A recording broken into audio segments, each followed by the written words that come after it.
Hello, this is John with Fellowship of Games. I recently picked up Unfathomable. I know it's probably a couple years old.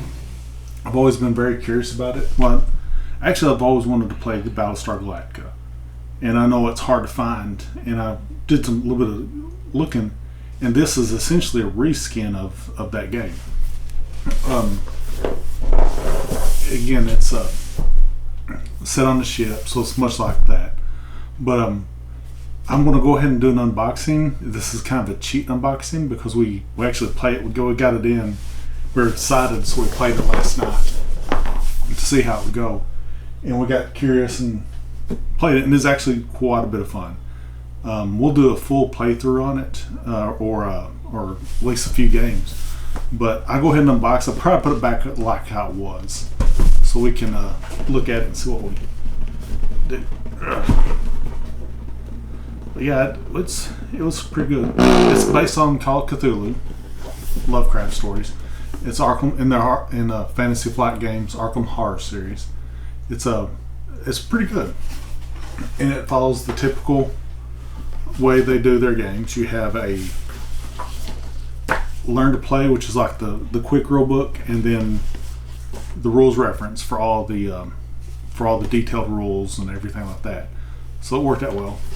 One thing that's different on this, which I like this on the board. This is the board for it. I'll move this out of the way, and I will bring it back out. Is I do like this board. We were talking about it while we were playing. Let me go ahead and lay it out. I should hopefully be able to get it on the camera.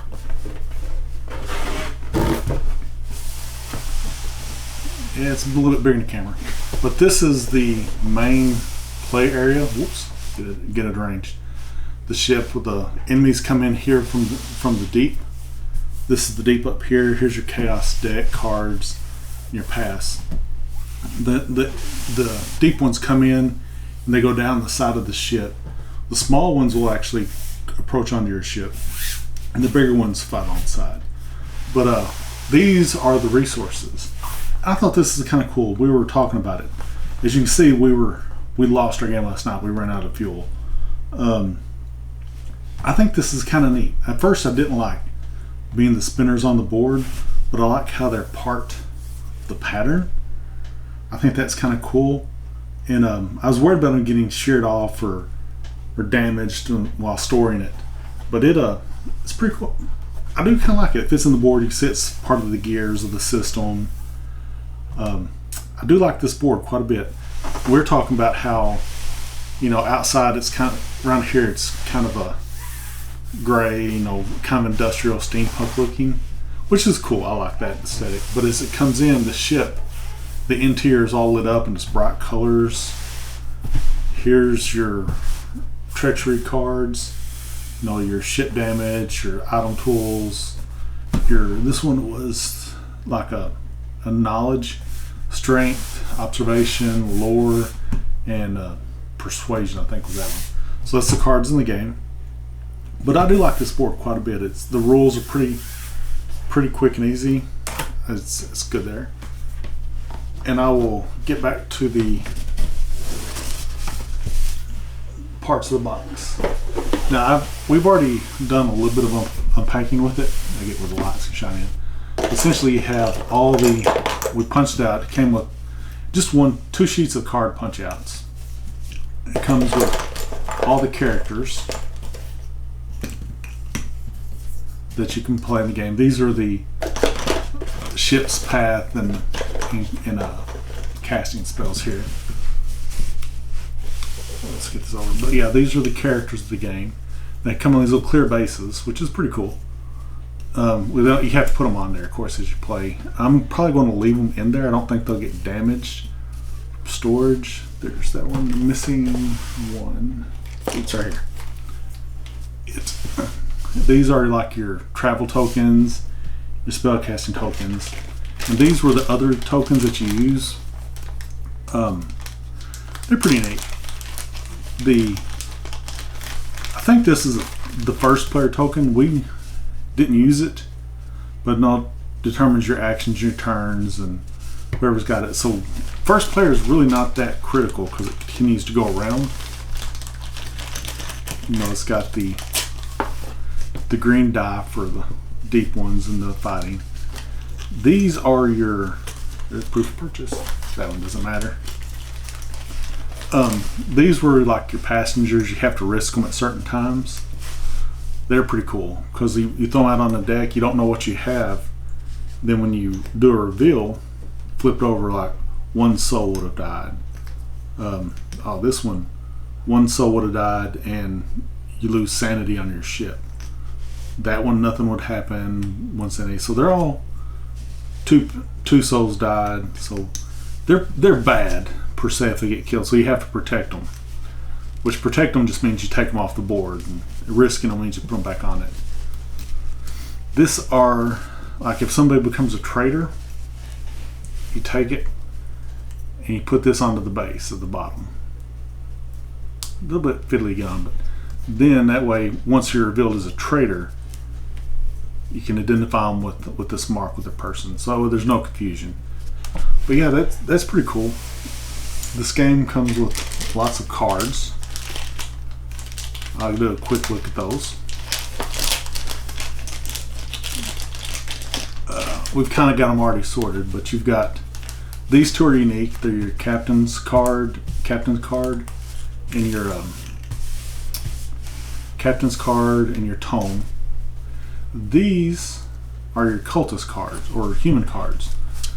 You've got hybrids and like 3 hybrids and 1 cultist, but it depends on how many players, how many you have of each.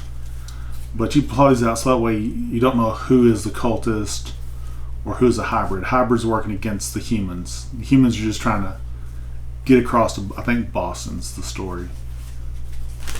These are the Mythos cards. They're pretty interesting. They're like the story as you play, like events will happen. Like ones like these are tied to characters. If that character's not in it, you get a different one. Like this one, deep one, faint. You know, it can easily dismiss the deep ones as an unintelligent creatures, so you have to overcome them. You have to basically beat this target number, 11, adding these together. And these are the events, the pass fails and the cards. We can do a how through later on this, but it's actually, you've got a lot of these cards. They're pretty cool. I liked it quite a bit. Some are real difficult, like 15s, and I just saw a 17 a while ago, and some was here. But some of them we hit were pretty high marks, like a 16. Those would be hard to get, especially if there's a traitor in there. But those are those cards. And I'm probably not going to unloose all these because there are a ton of them. But you've got keeper cards, like spell cards for the keeper of the tome. That's these here. These are unique one-shots for the characters. They get those. They can perform one action with them, and then usually they're discarded. These are the waypoints. These are actually pretty important. Looks like that got mixed in there. Let me pull that out. These are what you use to travel with. Let me get these out because these are pretty cool. You know, usually the more difficult they are, the more. Oh, these are structural cards. Sorry, I was wrong. These are the structural damage. Like certain ones cause more damage or remove it. They're pretty cool. Then some like this one, like just lose a food, discard this card. In the pairs, that's how you repair the ship. But yeah, that's here. I'll show you the player cards. Let me get these out of the way. But all these, the rest of these cards are pretty much different versions of these. Like these are strength cards. You can tell the icon, there's no strength, knowledge, arcane. They go, that's pretty much what the rest of these are. And you shuffle through those as you play. Then there are treachery cards for the traitor when he's revealed. So those are pretty cool. I'll put these back in here. This is all the packaging that came with the game, if you're wondering. I'll set that up here. Now, one thing, these are the player cards and reference aids. Let me get these out of the way as well. Get those bags out.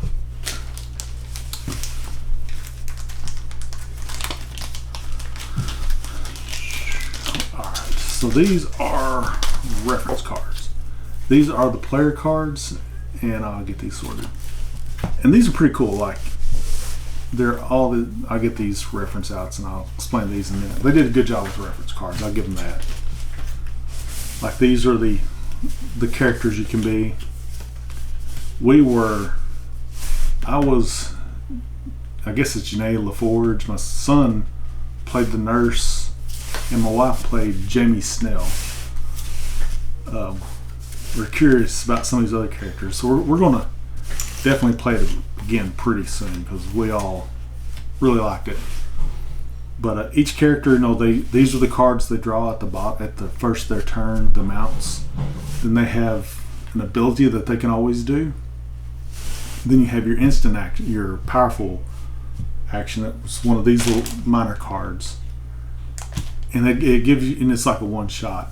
But there's a little backstory on the back, and it tells what they start with. Like this one, Edmund Mallory, he starts in the galley, and he has an item, a luck ring. There's item cards in the game, so I'll start with an item. You can gain more as you play, but it's got their backstories per the character. So these were pretty cool, and I liked the rules. But one thing I'll show you that was really, really cool that I thought they did an excellent job on were these player references. You have two. Each person gets one. They're double-sided. This one tells you like what each section of the ship has its own action. So that explains the action, what you have to do to test. You can throw somebody in the brig. Captain can do various things. Chapel, we didn't really do a whole lot with the rooms other than the boiler room because that's the one that determines the ship moving. So next time we play, we're going to try to do more stuff. But this is the player action, like retrieve your skills, then your action. You perform two actions. It gives you a list. Then it tells you Mythos phase, then discard down. It gives you the rules for attacking, then the brig rules and revealing trade rules. They're all right here is just a quick reference. I thought they did an excellent job with these. Now, this is the Munster card activation. Everybody gets one. You have Father Dagon and Mother Hydra. One thing, it took me a little bit after we played because on the bottom of the cards, when you drew like a Mythos card, you would get icons. We formed this icon, then this one. This would be the deep ones, and then move the cast trader. I got confused on who was what until I noticed they put the icons right here. So you can just look at it and know Father Dagon's like the two heads. I call this one the shipbreaker. That's Mother Hydra. She's the one that actually damages your ship. She's actually very annoying. But then on the back of that one, it's got the traitor revealed. So when the traitor comes out, or if he's outed somehow, this changes to his turn rules. So I thought that was pretty cool. It's got how to track, advancing stuff, ritual track.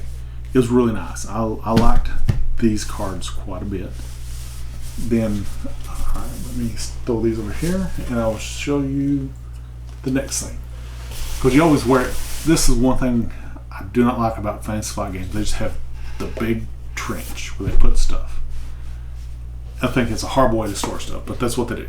But under here are all the miniatures. We'll do the big boys in just a minute. Now these are all the same, but they're pretty cool. These are the deep ones. You have probably about 20, 25 in there. I get it up so you can see it, but they look pretty cool. I may paint these. I think I could knock them all out in a weekend or two pretty quick, but these are cool. I like these, and they're well made. They're sturdy. They're good GW plastic, so they're not going to mess up or bend or break. And these are big ones. This one is Mama Hydra. She is kind of like the Kraken, per se. She's the one that wants to break the ship. She damages the interior as she goes around. It's pretty cool. I think it'd be very interesting to paint and take care of it. I think I could do it pretty quick. It's pretty fun. They stay outside the ship. These don't ever enter the ship, which is probably a good thing. This is Father Dagon.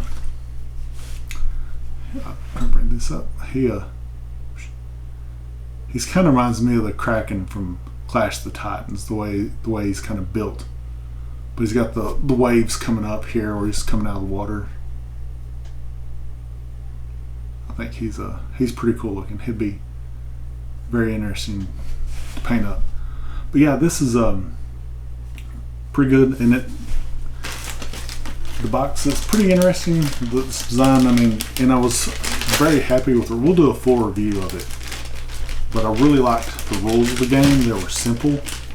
They were really concise. There wasn't much rule. Once after the first round or two, there wasn't like any rule lookups. If a new event happened, you know, it was real solid. So I know this is an old one, and I hadn't really paid it much attention until I actually hadn't heard of it until we went to Dragon Con, and I started looking into it, and it was probably Gen Con. I saw it around there, and it was really cool. We liked the rule sets. I kind of downloaded the rules and looked at them, and I was quite happy with it. And I loved the old Battlestar Galactica. I've always wanted to play it, but I never got a chance. I was into board games, but it just never. I don't know. I just didn't think I would like a trader mechanic game, but it worked out really well with this. So, and I regretted not getting it. So we'll beat these up. We'll put it back. You know, you got the big trench. The game stores up pretty easy. I may get some. I'm probably going to try to print some dividers for the cards to hold them better. We'll just because I like organization and just speed of play and set up and take down. This game was not hard to set up, and it did not take long, and it wasn't difficult by any sense of the means. But I would like just something to speed it up, just because I'm nerdy that way. These go here. Cards, these can go up on their side. They fit in here, but I get some better card divides. And these, it goes back together pretty easy, and there's not much shape. I may leave the trench in there. We'll see how it goes.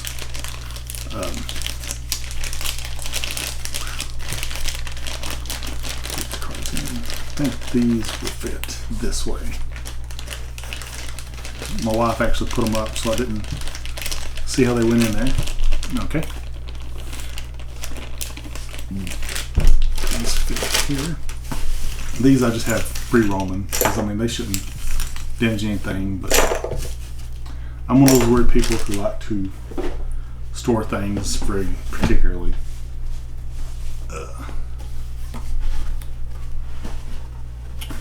Alright. But again, this is Unfathomable by Fantasy Flight Games in the Arkham Horror series, and it was quite a fun play, and that was my unboxing. And we'll do a full review and get a few more games of it in, and we'll go from there. But thank you for watching this, and if you would, like and subscribe. Thank you very much. Bye.